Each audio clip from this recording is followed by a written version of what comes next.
Ya Muhammad, angkat kepalamu. Tidak lagi ada yang ibadah di padang mahsyar ini. Mengangkat kepala, lalu sujud lagi Allah di hadapan Allah. Nabi Muhammad SAW diangkat lagi. Wahai kekasihku, angkat kepalamu. Sudah tidak ada lagi yang ibadah di padang mahsyar ini. Tetap Nabi mengangkat kepala lalu sujud lagi kepada Allah. Sampai terakhir, apa yang kau inginkan wahai kekasihku? Ya Allah, selesaikan siksaan padang mahsyar. Biarkan mereka, masukkan mereka ke mizan penimbangan amal baik amal buruk mereka. Ya Muhammad, engkau meminta tanpa sujud kepadaku, aku akan memberikan apa yang kau inginkan.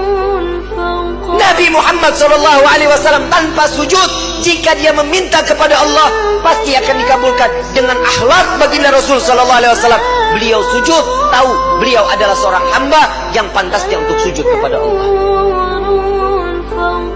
Dia adalah Nabi SAW. Tatkala mereka datang bersama dengan Nabi, ya Rasulullah, mintalah permohonan kepada Allah. Apa jawaban Nabi? Analaha, analaha, analaha. Aku yang dapat menolong kalian. Aku yang akan memberikan syafaat kepada kalian. Aku yang akan membebaskan kalian dari siksaan padang mahsyar di hari ini. Saat dia meminta selesai padang mahsyar, masuk mereka semua ke mizan. Sampai di mizan, Nabi berdiri di depan mizan, melihat rombongan daripada umatnya. Saat beliau dalam keadaan dosa yang begitu besar, Nabi sujud kembali di hadapan Allah. Ya Rabb, doa baginda Rasul SAW, ya Allah, ringankan beban dosa umatku, beratkan pahala mereka, ampuni dosa mereka ya Allah. Kita berbuat dosa di atas bumi Allah. Nabi yang terus menerus, sampai di mizan pun Nabi sujud kepada Allah agar kita diselamatkan, dibebaskan, agar masuknya kita ke dalam syurganya Allah. Setelah mizan, Nabi SAW berdiri lagi di sirat.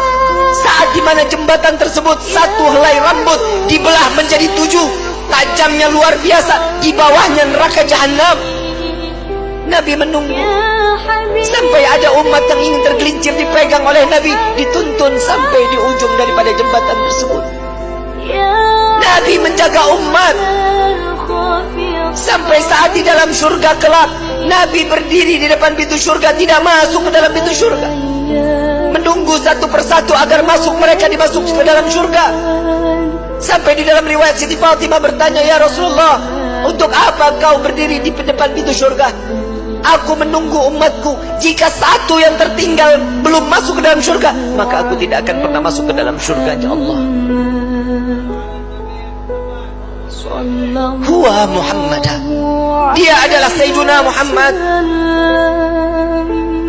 Sampai di dalam satu riwayat lain, Rasulullah izin kepada Allah melihat daripada daftarnya, umat satunya belum masuk ke dalam surganya Allah. Nabi berbincang kepada Allah, ya Rabb, izinkan Muhammad untuk memeriksa neraka. Sampai beliau masuk ke dalam neraka, mencari umatnya, lalu setelah itu diambil, lalu dibawa masuk ke dalam surganya Allah.